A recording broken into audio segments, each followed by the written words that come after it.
center Saya back? sih nggak ada masalah karena saya udah pernah main di posisi stopper juga waktu 21, jadi nggak ada masalah saya.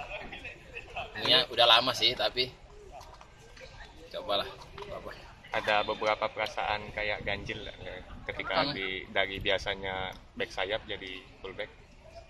Ganjil sih, di mana kan fullback kanan kan aku sering main pegang bola pasti harus dribble dulu kan, dribble naik, makanya terpengaruh juga stopper. Aku pegang bola, ganjilnya tuh aku dribble aja tuh, makanya udah mulai aku dribble, ganjilnya di itu aja. Jadi